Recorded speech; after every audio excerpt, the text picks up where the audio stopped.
Yego ni iminsi myinshi tutabonana cyangwa se tudaherukana. Nitwa Samuel Mugisha.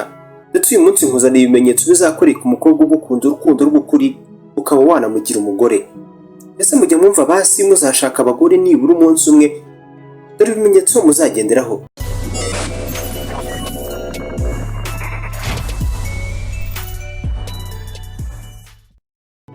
Ibiganiro nk'ibi tubibutse ko ubibona neza ku gihe. Iyo nibura wamanutse munsi y'iyi video ukareba ahantu h'umukara handitse ijambo subscribe, ubundi ukajya ubona ubutumwa buri uko dushyizeho video nshya buri gihe. Niba agukunda by'ukuri ni umukobwa cyangwa se umukunzi wawe, uzabona agukunda ukuri. Niba witegereza neza ahanini umukobwa utagukunda urukundo nyarukundo aba afite ikintu runaka agukurikiyeho. Iki cyaba umutungo, amafaranga menshi uhembwa cyangwa se winjiza cyangwa se ufite. Yaba agukurikiyeho imibereho myiza ufite, umuryango wifashije cyangwa se ukize n'ibindi byasa n'ibyo. Umukobwa ugukunda by'ukuri agukundira ukuri. Nguru urukundo ndi kubabwira. Ushobora kwibaza uti ese mfite urwego rwiza rw'ubuzima nabwirwa n'iki umukobwa unkunda ariko atankundiye ibyo mfite? Reka nkwereke rero. Iki kibazo kizagenwa n'igihe muzamarana, kuko uko muzamarana igihe niko uzabasha kumenya neza uwo muri kumwe, icyo agukurikiyeho, niba ari urukundo cyangwa se niba ari ibyo ufite cyangwa se ibyo utunze. Uzagenda ubibona nawe mu bugenzuzi nk'umuntu mukuru. Burya umukobwa ugukunda nta gusaba ibya mirenge. Ngiyi ngingo yuzuzanya ni iya mbere. Umukobwa ugukunda ntagoza ku nkeke agutura ibibazo n'ibyo udashoboye akabikwikoreza. Ese murabizi bibaho wane bakakwikoreza imitwaro pe. Utaremerera umusore bakundana ni ikimenyetso wagenderaho ukamenya umukobwa ukunda by'ukuri. Mu Kinyarwanda baca umugani ngo nta wigira kandi ngo nta mugabo umwe. Uwo ni umugani. Umukobwa ugukunda by'ukuri aragukebura. Burya abasore bagira ingeso zimwe na zimwe zitari nziza, ibyo tubibaziho. Muri izo ngeso hari izo umusore aba yaravukanye ari kamere ye, cyangwa izo agenda yigira kuri bagenzi be cyangwa se ku nshuti ze.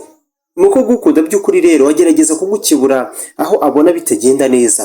Urugero, iyo abona ufite imico cyangwa se ingeso zakwangiriza cyangwa se zikwangiriza isura mu bandi, akoresha uko ashoboye kose akakwereka ububi bwazo, akanagufasha kuzikira cyangwa se kuzikiza cyangwa se kuzihindura.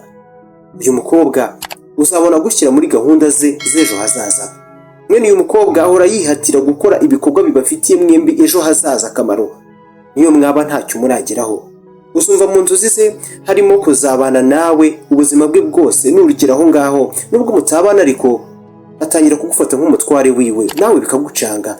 Burya aba yagukunze cyangwa se agukunda bya nyabyo.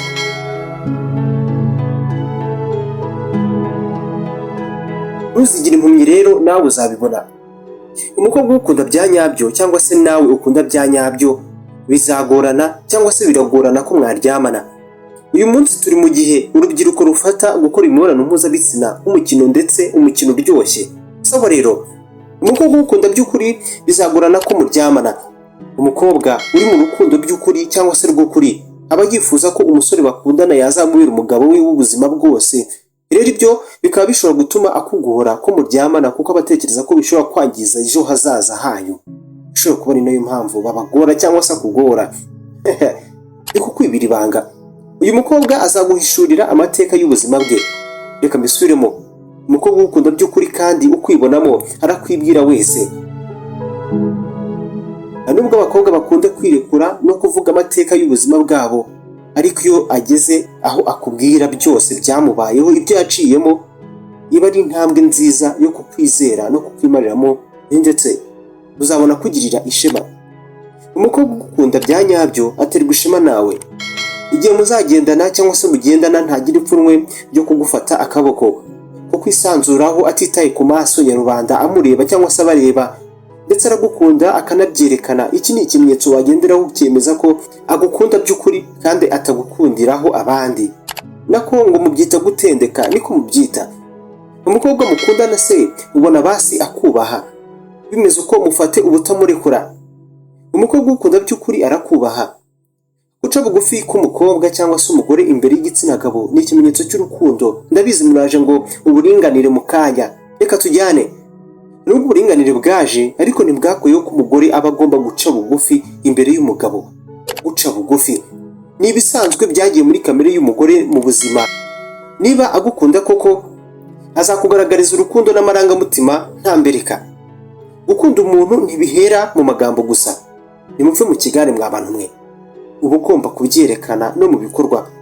Iyo umukobwa ateye intambwe akakwereka ko atari mu magambo gusa ahubwo akagira n'ibikorwa gukorera, nta gushidikanya uwo mukobwa aba agukunda kandi by'ukuri. Ubwo inkwakuzi zigiye kumbaza ngo yabikwereka gute mu bikorwa? Naho ubutaha. Ikiganiro wari ubizi ni ikiganiro ukurikira neza iyo umanutse munsi y'iyi video ugakanda ahantu h'umukara handitse ijambo subscribe, ubundi ukajya ubana natwe bikoroheye. Se Mugisha niwe wumvaga cyangwa se niwe mwari kumwe, ntuzacike ubutaha. Ibuka ukore subscribe.